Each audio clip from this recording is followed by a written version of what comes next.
नमस्कार दोस्तों, मैं हूं रवि और आप देख रहे हैं यहाँ पे द इंडियन ट्यूबर चैनल। आप सभी का स्वागत करता हूं। मैं यहाँ पे आप लोगों से बात करने वाला हूं जीएसटी में हुए बदलाव को लेकर के, जो आज अरुण जेटली जी की कैबिनेट बैठक में लिया गया है।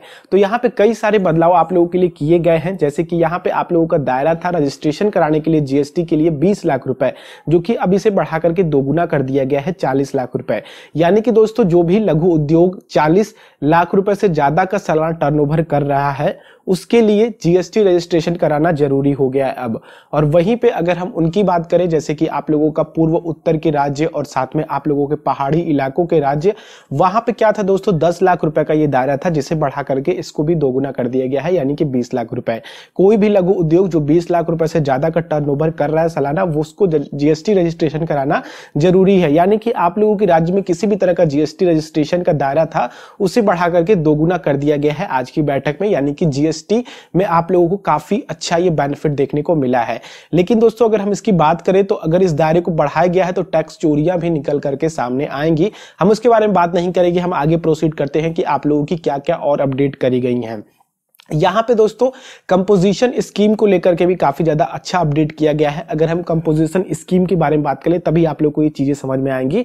तो वो कंपनियां दोस्तों, वो ऑर्गेनाइजेशन जो केवल गुड्स को प्रोवाइड करती है, वो कंपोजिशन स्कीम के अंतर्गत आती हैं। ठीक है, वो कंपनियां जो गुड्स और सर्विस साथ में प्रोवाइड करती हैं, वो इस कंपोजिशन स्कीम के अंतर्गत नहीं आती हैं। लेकिन दोस्तों यहाँ पे रेस्टोरेंट को कंपोजिशन स्कीम के अंतर्गत रखा जाता है, क्योंकि ये गुड्स और सर्विस दोनों प्रोवाइड करती है।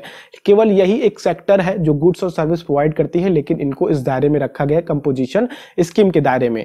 तो यहाँ पे आप लोग अपने इस कंफ्यूजन को दूर कर लीजिएगा। दूसरा दोस्तों, यहाँ पे अगर हम बात करें इसमें क्या चेंजेस करे गए हैं, तो अगर कोई भी कंपनी 1 करोड़ से ज्यादा का कमाती थी, अगर टर्नओवर था उसका सालाना, तो यहां पे वो कंपोजिशन के दायरे में आती थी। लेकिन दोस्तों अभी से बढ़ा करके 1.5 करोड़ तक कर दिया गया है। यानी कि 1.5 करोड़ का टर्नओवर है तो आप लोग कंपोजिशन स्कीम के दायरे में आते हैं, आपकी कंपनी कंपोजिशन स्कीम के दायरे में आती है।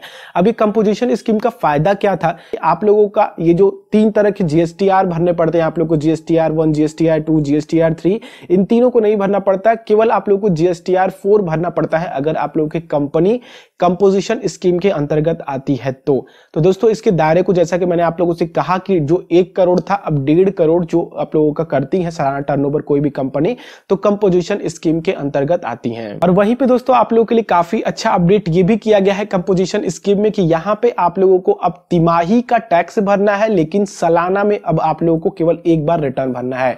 इसमें क्या था कि आप लोग जब भी टैक्स भरते थे तो आप लोगों को यहाँ पे रिटर्न भी साथ में भरना पड़ता था, लेकिन अब यहाँ पे ये चीज को हटा करके केवल एक बार तिमाही टैक्स भरना है, यानी कि 3-3 महीने पे क्वार्टरली, और आप लोगों का जो रिटर्न होगा वो सालाना भरना है।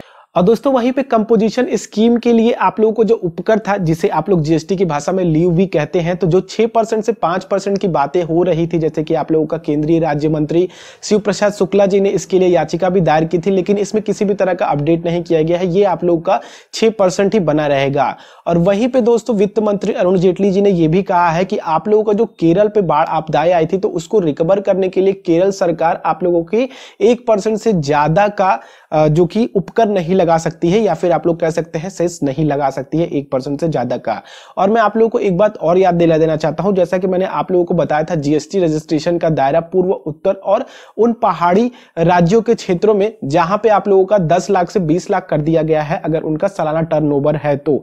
लेकिन दोस्तों ये आप लोगों के राज्यों के ऊपर ही पड़ेगा, यानी कि अगर राज्य सरकार चाहती है कि उसे घटाया या फिर बढ़ाया जा सके तो वो उसको कर सकती है, घटा भी सकती है इस एरिया को 10 से 20 लाख वाला, और बढ़ा भी सकती है 20 लाख से ज्यादा भी कर सकती है इस दायरे को। तो ये छूट दी गई है कि सेंट्रल गवर्नमेंट के द्वारा कि यहाँ पे राज्य सरकारें अपना इसको चेंज कर सकती हैं। तो यही सारी अपडेट है दोस्तों, जो कि मेन अपडेट थी, मैंने आप लोगों को बता दी। अगर कुछ अपडेट छूट गई हो तो आप लोग नीचे कमेंट कर दीजिएगा, मैं आप लोगों के कमेंट को पिन कर दूंगा।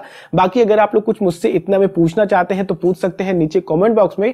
और मैं आप लोगों से पूछना चाहता हूं, क्या आप लोग व्यापारी हैं, क्या आप लोग किसी भी तरह के बिजनेसमैन हैं, तो अगर आप लोगों के अकॉर्डिंग इसमें कुछ अच्छा अपडेट हुआ है तो नीचे कमेंट बॉक्स में जरूर लिखें।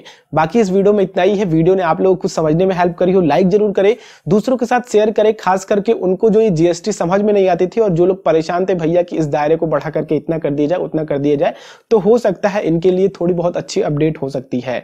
तो चैनल पे नए हैं सब्सक्राइब कर लें चैनल को और बेल आइकन को क्लिक करें, इसी तरह की और अपडेट आप लोगों को रोजाना मिलती रहेंगी।